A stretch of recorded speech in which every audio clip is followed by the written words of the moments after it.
घटा को देख करके केदार राग में एक पद सुनाते हैं, गाना मेरे साथ, ठीक है? केदार गा। कब बरसे गो आए श्याम घन, कब बरसे गो आए, कब बरसे गो आए श्याम घन, कब बरसे गो अब दो भाव हैं।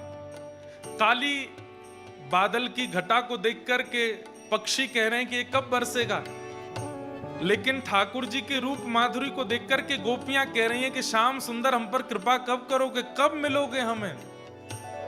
लेकिन इस तरीके से बोल रही हैं कि सुनने वालों को लग रहा है कि ये बादल से कह रही हैं कि ये कब बरसेंगे, परंतु वास्तव में गोपियां ठाकुर जी से कह रही हैं कि आप हम पर कब बरसोगे, हम पर कृपा कब करोगे। गाइए।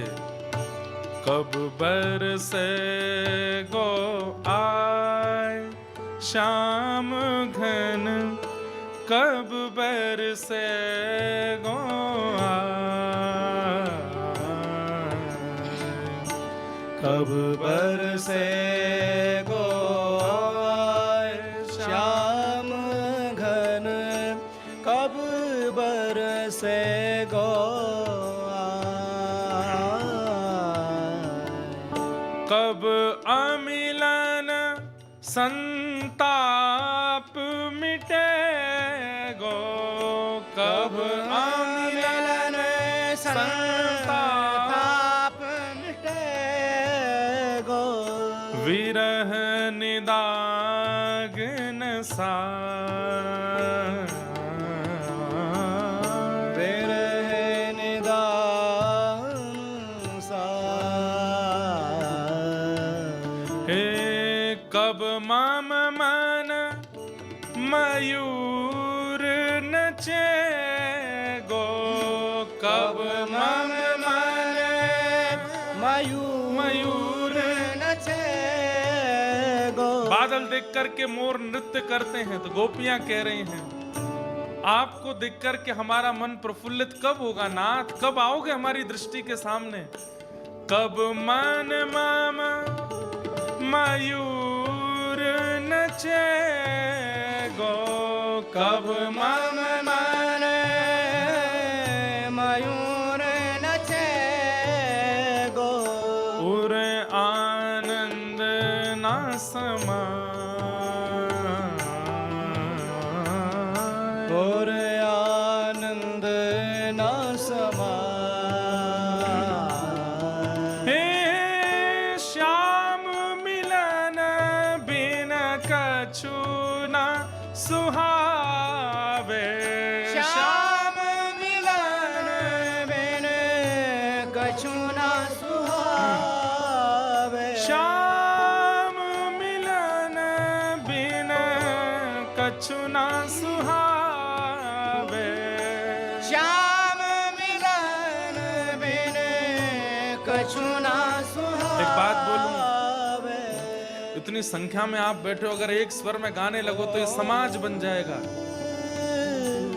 गोपियां जब एकजुट में बैठ गई थी तब किशोरी जी ने आज्ञा की कि कृष्ण को बुलाना है तो गाओ, बिना गाए वो नहीं आएंगे। तब गोपियों ने गोपी गीत गाया। इतनी सारी गोपियां बैठी हैं, कोई मन से बैठी है, कोई भोजन के लिए बैठी है, कोई बेमन से बैठी है, कोई फोटो खिंचाने आई है, पर हैं तो सब गोपी।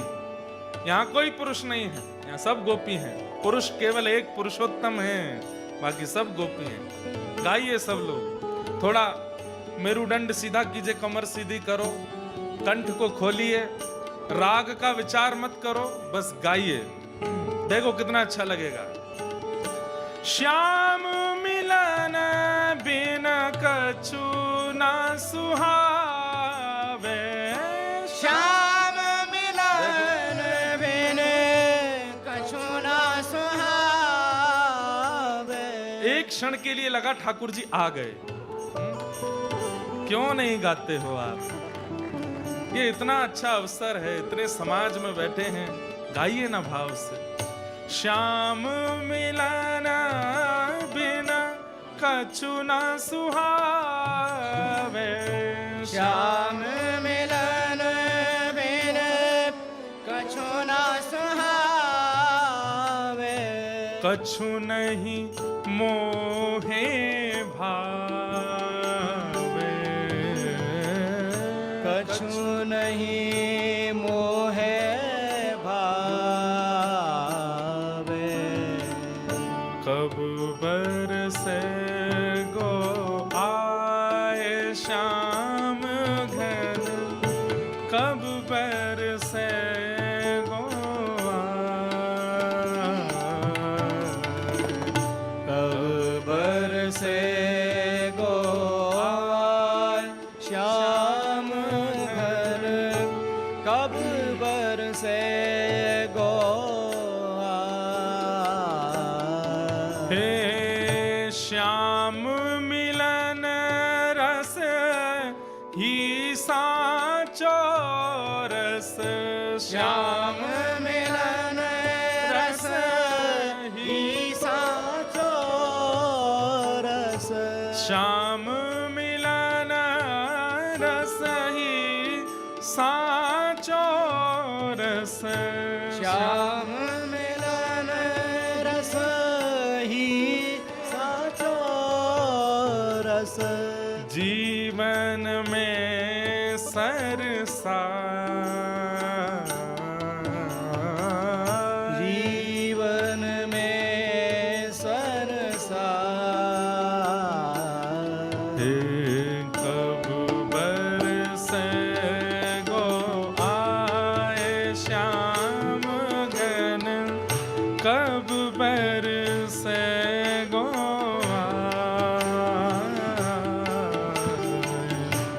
कब बरसे गो आए श्याम घन। कब बरसे गो आए। हे श्याम मिलन बिन कछु न सुहावे। श्याम मिलन बिन कछु न सुहावे। श्याम मिलन बिन कछु न सुहावे। श्याम मिलन बिन कछु न सुहावे।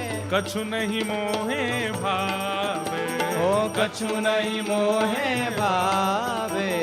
श्याम मिलन रस ही साचो रस। श्याम मिलन रस ही साचो रस। श्याम मिलन रस ही साचो रस। श्याम मिलन रस ही साचो रस। जीवन में सरसा, जीवन में सरसा। दर्शन दो भगवान नाथ मोरी अखियां प्यासी रे। दर्शन दो बनवारी नाथ मोरी अखियां प्यासी रे। दर्शन दो भगवान नाथ मोरी अखियां प्यासी रे।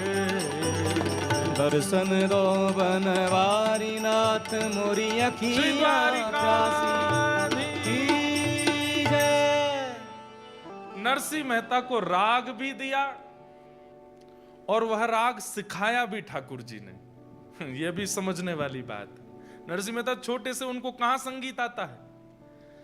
राग दिया भी ठाकुर जी ने, तो फिर नरसिंह मेहता बोले नाथ ये गाना कैसे है, तो फिर ठाकुर जी ने गा के सिखाया भी, ऐसे गाना है। और अब नरसिंह मेहता लिए करताल, हाथों में करताल है, पैरों में प्रिया जी ने नूपुर पहना दिए हैं, श्री किशोरी जी ने नूपुर पहना दिए हैं। और अब नरसिंह मेहता बस वही करताल बजाते हैं, नूपुर बजाते हुए पुनः जूनागढ़ चले गए। ठाकुर जी ने आज्ञा करके भेजा है कि तुमको अभी भक्ति का प्रचार करना है, इसलिए तुम अभी यहां नुकुंज में नहीं रुको, जाओ वापस। और नरसिंह मेहता वापस जूनागढ़ आ गए। ठाकुर जी का दर्शन हुआ। लौट करके आए नरसिंह मेहता। अब तो जित देखूं उतित श्याममयी, जहां देखते हैं वहीं ठाकुर जी दिखाई देते हैं उनको। कहां जाएं, तो घर गए अपने बड़े भैया के पास, भाभी के पास। जैसे ही पहुंचे, नरसिंह मेहता के वैसे ही चिड़े हुए थे भैया भाभी दोनों, और अब ये पैरों में नूपुर देख करके, हाथ में करताल देख करके, और इनकी वेशभूषा जो भक्तों की सी बनी हुई थी उसको देख करके तो भाभी और भैया दोनों और गुस्सा हो गए। अरे हमने तो सोचा था कि तू मर गया होगा, तो लौट के आ गया फिर से, और ये क्या पहन के, ये घुंघरू पहन करके कहां घूम रहा है, और ये क्या हाथ में ले रखा है।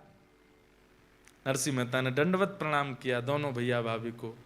ये ठाकुर जी को पुकारवे को यंत्र है, ये करताल है और ये नूपुर है। जब करताल बजाते बजाते, कीर्तन करते करते नृत्य करते हैं तब नूपुर की ध्वनि बजती है, इससे प्रिया प्रियतम प्रसन्न होते हैं, इसलिए मैं इनको पहन के आया हूं। भैया जोर से उपहास करने लगे, अरे राम राम राम, ये क्या कर रहा है, चल चल तुझे राजा के पास ले चलता हूं, राजा से कहूंगा वो तुझे थोड़ी नौकरी दे देंगे, 2-4-5 रुपया महीना कमा लेगा, तेरा भी जीवन कट जाएगा, ये सब उतार दे, क्या पहन के घूमता है। नरसिंह मेहता बोले, भैया ये तो नहीं उतारूंगा मैं, क्योंकि जिन्होंने पहनाया है वो बहुत विशेष है। कौन माने नरसिंह मेहता की बात।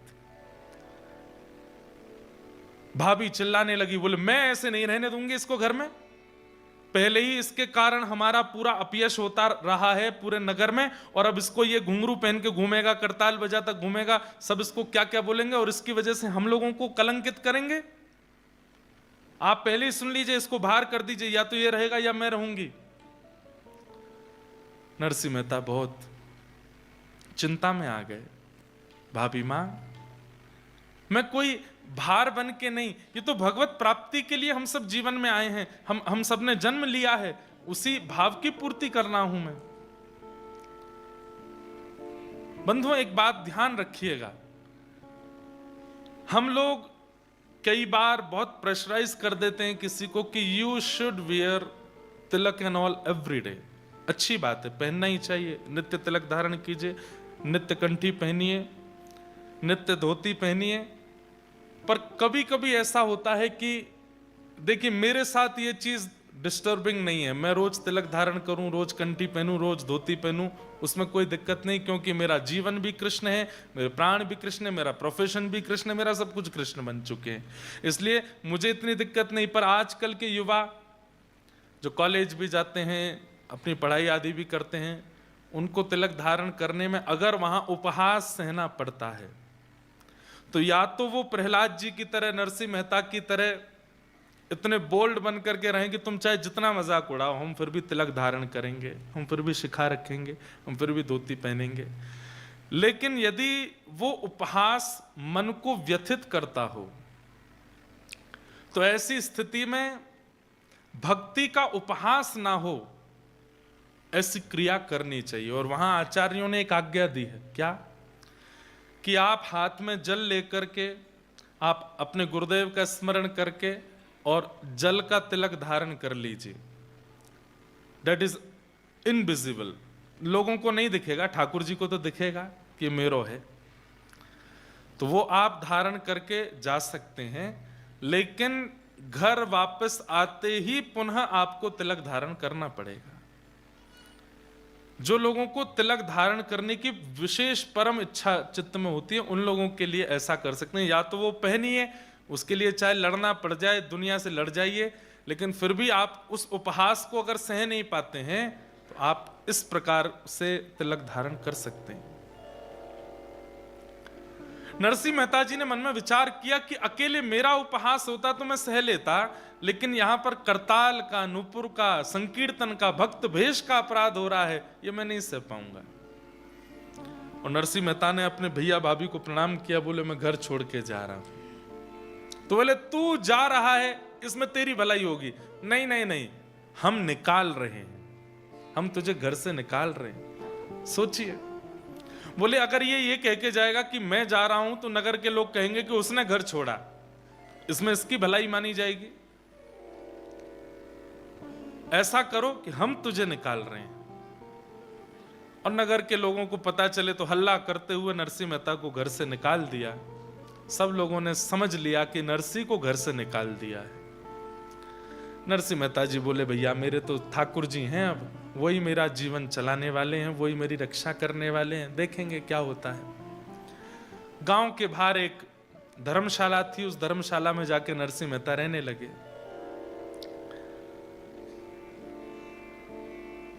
वहीं बैठ करके अपना भजन करते थे। तभी पास के एक गांव में एक ब्राह्मण रहते थे। उनकी बेटी का नाम था मणिक गौरी। तो मणिक गौरी ने अपने पिता से कहा था कि मैं ऐसे वैसे किसी से ब्याह नहीं करूंगी, मैं ऐसे से ब्याह करूंगी जिससे ब्याह करके मेरे भजन में वृद्धि हो, मुझे भगवत मिलन में और सहायता हो। मुझे धनवान नहीं चाहिए, मुझे रूपवान नहीं चाहिए, मुझे साधक भक्त व्यक्ति चाहिए जिससे मैं ब्याह करूं। पिताजी बोले ऐसा लड़का कहां मिलेगा, जगह जगह ढूंढते रहे, कहीं नहीं मिला। तो उन पिता ने ठाकुर जी की आराधना की, ध्यान से सुनिएगा, खूब आराधना की और कहा कि मेरी पुत्री जैसा वर चाहती है वैसा वर इस संसार में मिलेगा।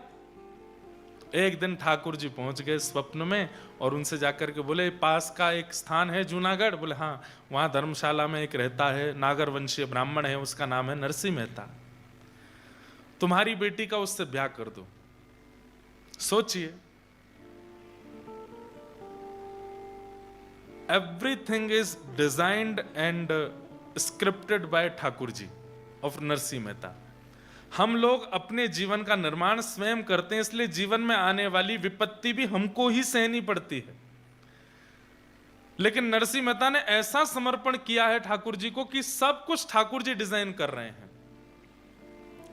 क्या खाना है, क्या पहनना है, कहां जाना है, किससे मिलना है, कब बैठना है, ये सब कुछ ठाकुर जी डिसाइड कर रहे हैं। यही असली भक्त का स्वरूप होता है। मैं बहुत प्रशंसा के रूप में नहीं कह रहा हूं या अभिमानवश नहीं कह रहा हूं, पर हमने भी अपने लाल जी को अपना जीवन अर्पित कर रखा है। वो जैसा चाहते हैं वही होता है। उनकी इच्छा के बिना इस तन के ऊपर वस्त्र भी नहीं आता, ये निश्चित बात है। उनकी इच्छा के बिना मैं विदेश में भी कहीं नहीं जाता। नायरोबी आने के लिए भी पर्ची डालनी पड़ती है कि आप चलोगे, वो हाँ बोलते हैं तो ही आते हैं। और भी जहां कथाएं होने ही हैं सब जगह की।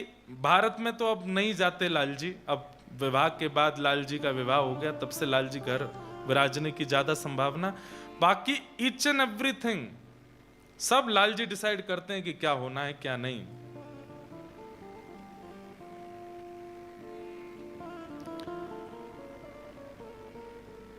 ईच एंड एवरीथिंग मतलब ईच एंड एवरीथिंग।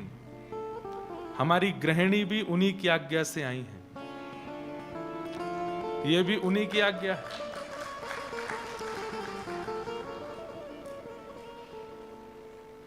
अब जीवन में जो कुछ भी है सब उन्हीं की आज्ञा है। ये गाड़ी लें नहीं लें, यहां पे जाएं नहीं जाएं, यहां घर बनाएं नहीं बनाएं, उससे मिलें नहीं मिलें, सब कुछ ठाकुर जी डिसाइड करते हैं। और यही जीवन होना चाहिए, ऐसा ही होना चाहिए। उसमें अपने को एक चीज होती है कि जब सब कुछ ठाकुर जी ने विचार करके दिया है तो उसमें होने वाली आपत्ति विपत्ति संपत्ति वह सब भी ठाकुर जी की जिम्मेवारी है। वो देखेंगे, वो संभालेंगे।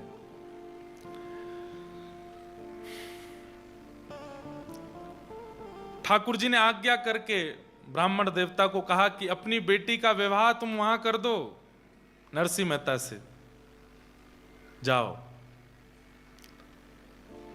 यहां पर उन ब्राह्मण देवता ने अपनी बेटी मणिक गौरी का ब्याह नरसिंह मेहता से किया। नरसिंह मेहता जी ने भी ब्याह कर लिया, गृहस्थाश्रम में प्रवेश किया।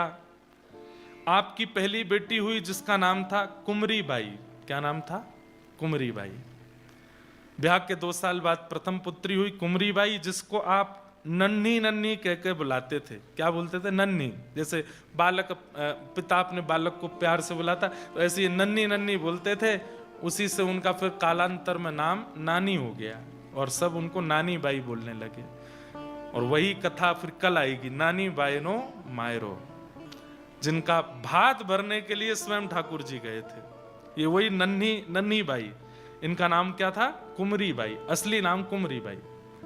नरसिंह मेहता जी के फिर दूसरे एक पुत्र हुए, उनका नाम था श्यामल दास।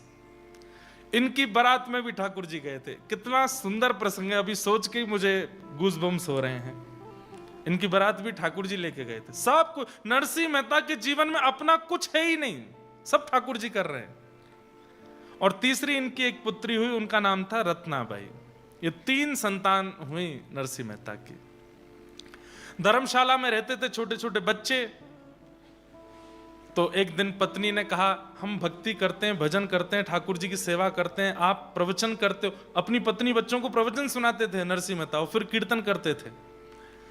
बोले सब अच्छा है, पर ये धर्मशाला में बच्चे रहते हैं, मैं रहती हूं, कोई भी आ जाता है, कोई भी, तो इससे थोड़ा मुझे लगता है कि कैसे करें, कहीं हम घर नहीं बना सकते। नरसिंह मेहता बोले, देखो देवी, हम अपने लिए घर बनाएं ये हमारा स्वभाव नहीं, ठाकुर जी के लिए घर बनेगा, और ठाकुर जी कृपा करेंगे तो ठाकुर जी के लिए घर बनेगा। अब जब तक ठाकुर जी को धर्मशाला में बढ़िया लग रहा है तब तक रहेंगे, जब ठाकुर जी की इच्छा होगी तो घर में भी जाएंगे। मतलब इतनी सी भी अपनी इच्छा नहीं है, ठाकुर जी की इच्छा। तभी एक सेठ उस धर्मशाला में आए, नरसिंह मेहता जी से मिले, उनका प्रवचन सुना। प्रवचन सुन के बड़े प्रसन्न हुए, दक्षिणा प्रदान की। नरसिंह मेहता जी की पत्नी ने भोजन बना करके उनको पवाया। वो सेठ जी बोले, मैं बहुत प्रसन्न हूं नरसिंह जी, आप यदि आज्ञा करें तो मैं आपको जूनागढ़ में जगह खरीद के घर बनवा के दे दूं। पत्नी की तो आंख खुल गई, बोले कि बोल दो, ठाकुर जी ने भेजा है। नरसिंह मेहता बोले, देखो हमको तो घर नहीं चाहिए, हमको तो कहीं नहीं रहना है, पर ठाकुर जी चाहेंगे तो। बोले नहीं नहीं, ठाकुर जी ही चाह रहे हैं, इसीलिए हम आपसे कह रहे हैं। खूब कहा। नरसिंह मेहता बोले, मैं कैसे मान लूं कि ठाकुर जी चाह रहे हैं। बहुत देर तक तो वो सेठ जी बताते रहे कई बात, लेकिन नरसिंह मेहता नहीं माने। अंत में आकर के उन्होंने अपना असली रूप दिखाया। वो कोई और नहीं, श्री अक्रूर जी महाराज थे, जो भगवान को वृंदावन से मथुरा लेकर के गए थे, ठाकुर जी के काका जी। अक्रूर जी जब प्रकट हुए देव रूप, जब नरसिंह मेहता ने देखा, बोले आप कौन है? बोले मैं अक्रूर हूं, ठाकुर जी को मथुरा से, वृंदावन से मथुरा में ही लाया था, वहां से फिर यहाँ द्वारिका में भी मैं हूं, मैं काका हूं ठाकुर जी का।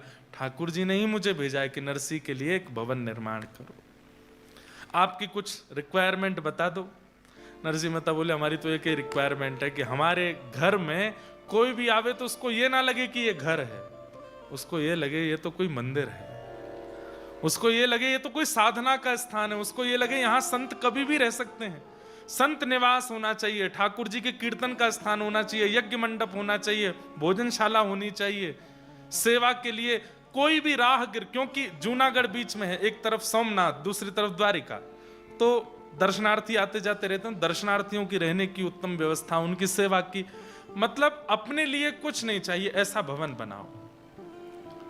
अक्रूर जी महाराज द्वारिका के एक प्रकार से छोटे सेनापति हैं, वो ऐसा भवन निर्माण कराया उन्होंने कि जूनागढ़ के लोगों की आंखें खुली रह गईं। अद्भुत भवन। लेकिन नरसिंह मेहता वहां जैसे ही पहुंचे, जाकर के प्रणाम किया, ठाकुर जी को विराजमान किया, पत्नी बच्चों के साथ प्रवेश किए, रात भर सोए नहीं। पत्नी बोली, क्या हुआ? मन नहीं लग रहा है। क्यों? अरे इस घर में हम रह रहे हैं तो ऐसा लग रहा है हम स्वामी हैं इस घर के, कोई होना चाहिए साथ में, कोई साधु, कोई महात्मा, कोई साधक, कोई भक्त, वो रहे हमारे साथ। तभी जूनागढ़ में कुछ सूरदासों का आगमन हुआ। सूरदास जानते हैं, जिनके नेत्र नहीं होते। ऐसे 16-17 सूरदास आए, ध्यान से सुनिएगा, जो एक दूसरे का कंधा पकड़ के चलते थे, दिखाई नहीं देता था, आगे वाला छड़ी पकड़ के चलता, बाकी सब उसके एक दूसरे के कंधे पकड़ लेते। और इनका काम क्या था सूरदासों का? घर हर द्वार पर जाते और मंजीरा बजा करके कीर्तन करते। घर के व्यक्ति की अगर श्रद्धा होती तो वो इनको भोजन दे देता, दक्षिणा दे देता, खा पी करके वहीं गुजर बसर कर लेते। फिर दूसरे घर में जाते, वहां थोड़ी देर कीर्तन करते। ऐसे एक दिन नरसिंह मेहता ने घर के बाहर देखा तो 17 सूरदास एक दूसरे के पीछे कंधा पे हाथ धरे चल रहे थे, हाथ में मंजीरा, करताल, कीर्तन जैसे ही करने लगे नरसिंह मेहता के द्वार के बाहर, तुरंत अपनी पत्नी के साथ गए, सबके चरण वंदन किए, चरण धोए, चरण धो करके माला पहनाई। नरसिंह मेहता बोले, आप सब कौन हैं? बोले, हम सब सूरदास हैं, ठाकुर जी का कीर्तन करते हैं, घर घर के बाहर जाकर के कीर्तन करते हैं, फिर जो मिल जाता उससे पाते हैं। बोले आप ठाकुर जी की प्राप्ति के लिए भजन करते हो कि भोजन के लिए भजन करते हो? तो उन्होंने कहा अभी तो भोजन के लिए कर रहे हैं, पर भोजन सहज ही मिल जाएगा तो ठाकुर जी के लिए करने लगेंगे। नरसिंह मेहता बोले तो आप सही जगह आए हो, आज से ये भवन आपका है और आप यहीं रहेंगे हमारे साथ। सबकी उम्र पूछी, सुनिएगा ध्यान से। क्यों उम्र पूछी? बोले नरसिंह मेहता से जो छोटे हैं वो सब छोटे भाई और जो बड़े हैं वो सब बड़े भाई, और तो परिवार है नहीं, यही मेरा परिवार है। पत्नी से कहा ये जेठ हैं, ये 3-4 जो हैं, और ये बाकी के जो हैं तुम्हारे देवर हैं, इनसे घूंघट करके रहना, इनको रोज प्रणाम करना। और पत्नी भी उसी भावना से उन सबको प्रणाम करती। गली मोहल्ले के लोग पूछते अरे नरसिंह ये कौन है? बोले रिश्तेदार हैं हमारे। अच्छा दूर के होंगे? बोले दूर के नहीं है, सबसे करीब के हैं, सबसे करीब के हैं। बोले अच्छा किनके बालक हैं? बोले ठाकुर जी के बालक हैं, ठाकुर जी हमारे प्राण हैं और उनके ये सब बालक हैं, इसलिए हमारे सबसे करीबी हैं। अंतिम दिन तक, नरसिंह मेहता जी के अंतिम दिन तक ये सारे सूरदास उनके साथ ही रहे। एक दिन भी सूरदासों को दूर नहीं किया नरसिंह मेहता जी ने। नरसिंह मेहता कभी कभी उन सूरदासों के सामने बैठ करके कहते आप कितने भाग्यशाली हो। बोले क्यों? ठाकुर जी ने आपको नेत्र नहीं दिए। बोले ये इसमें भाग्य क्या है हमारा? तब नरसिंह मेहता कहते हरि में नैनहीन तुम नैना, हरि में नैनहीन तुम नैना।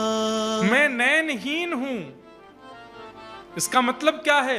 मेरे नेत्र ठाकुर जी आप ही हो।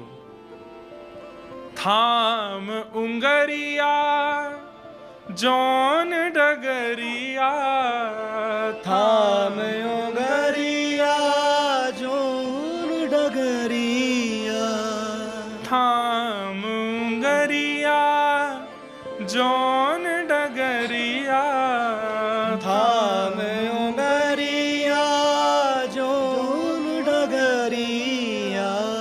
ले चालो तुम जानो हो, ले चालो तुम जानो हरि में नैनहीन तुम नैना, हरि में नैनहीन तुम नैना। मैं नैनहीन हूं पर मेरे नेत्र आप हो। और नेत्रों का काम है वो अच्छे स्थान को देख के हमको वहां ले चलते हैं।